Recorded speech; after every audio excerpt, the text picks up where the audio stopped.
Hey everyone, welcome to my new blog. তো আমার packing হয়ে গেছিলো ডান। তো আমি বেরিয়ে গেছিলাম এয়ারপোর্টের উদ্দেশ্যে। তো মাঝ রাস্তার মধ্যে ঘুম ঘুম পাচ্ছিল, তাই নিয়ে নিয়েছিলাম চায়।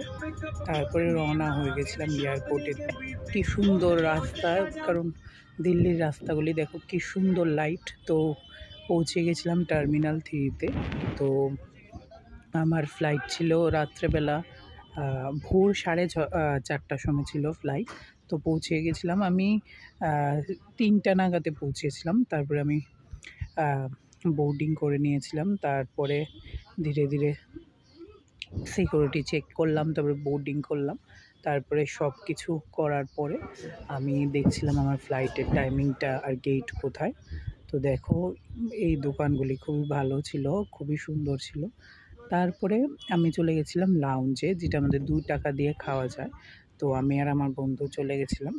তারপরে আমরা যাচ্ছিলাম ধীরে ধীরে, তারপরে খেয়ে নিয়েছিলাম লাউঞ্জে। এটা থেকেও কিছু জিনিস ছিল, তো আমি দেখছিলাম।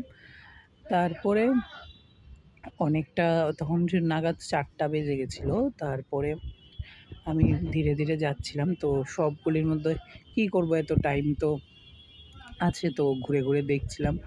দেখলাম জুতাটার প্রাইস 6,900। এটা ছিল আমার আউটফিট। তো I was flexing over there, তো কি আউটফিটটা আমার ছিল। তারপরে আমি চলে গেছিলাম। আমার গেট অনেক দূরে ছিল, তো হাঁটাটা তো পসিবল না, তো অ্যাক্সিলেটার দিয়ে দিয়ে যাচ্ছিলাম। তো আমার বন্ধু আমার জন্য সামোসা নিয়ে এসেছিলো। তারপরে ধীরে ধীরে আমরা ফ্লাইটে বসলাম। বসার পর 3 ঘন্টা লেগেছিলো আসার জন্য। তো 3 ঘন্টায় ঘুমিয়ে গেছিলাম ফ্লাইটের মধ্যে। তারপরে কোন সময় যে সকাল হয়ে গেছিলো আর নোটিস করিনি।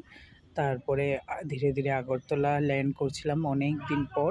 প্রায় 5 মাস পর আমি আগরতলা এলাম। খুবই ভালো লাগছে এতদিন পর এসে। Thank you. কেমন লাগলো জানিও ব্লগটা।